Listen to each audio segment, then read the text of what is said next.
ISPS was created in the late 1960s in a sort of wave of enthusiasm, warranted, I believe, about how social science could address pressing public problems.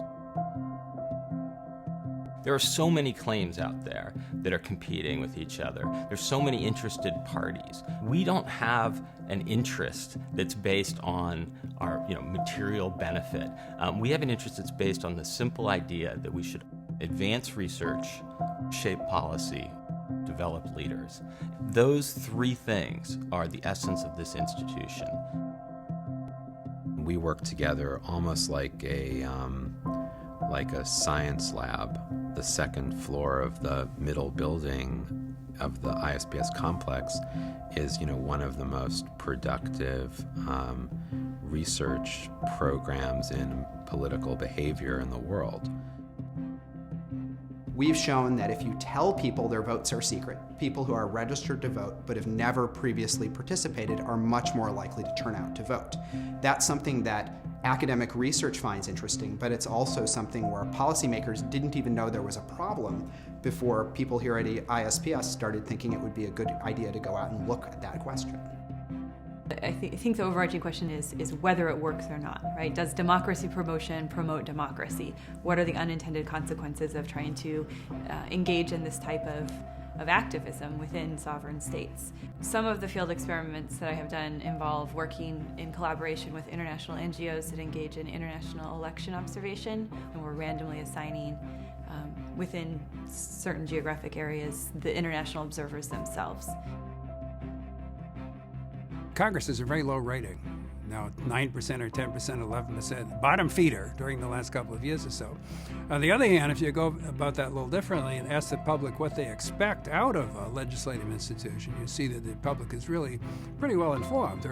It's got its head screwed on straight about what you can expect out of legislature. Do they expect conflict? Yes.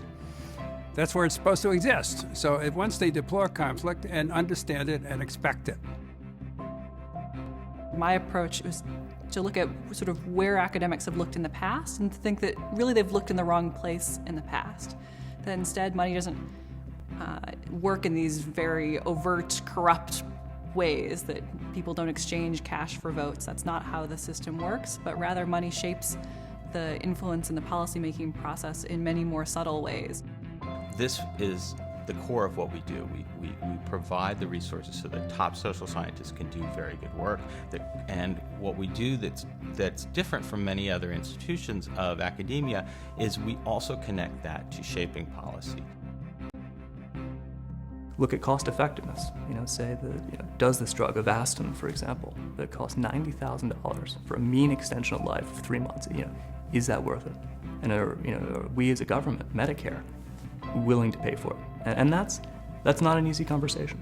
That's the goal of our research. It's to say this is the big problem that's out there. Can we fix it? And if we can't fix it, can we start helping you look in the right direction? Can we tell policymakers what the evidence suggests, and can we produce the evidence that hopefully leads to better public policy?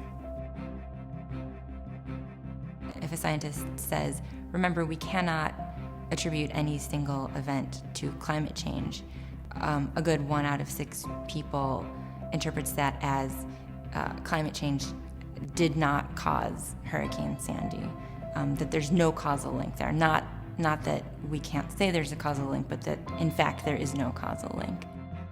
We're exposing a generation of students, the next generation of leaders and policy thinkers. Looking specifically at people who are social minorities in 2 or more categories. So for instance, minority women. When you ask people, an average person, about social policies that either affect Black people or that affect women, do they overlook minority women? You take away the fancy words around it, the jargon and density and all this other stuff.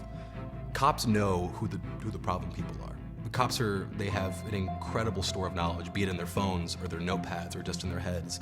So the research end of this is largely to, before these cops retire or before they lose their notebooks or they get a new phone, is to take all this information, compile this into something that can be used. Political science is not a science in the same way that biology or chemistry is or something. That said, it is a science in a sense because we're using the scientific method. We're testing hypotheses, we're gathering data, we try to formulate our expectations about the political world in ways that are falsifiable, we can be proved wrong. It's by sparking these conversations, but conversations that are grounded in long, hard, careful, sophisticated research, that I think we can have the biggest impact on the way in which people are approaching some of the really important public problems that face us as a society.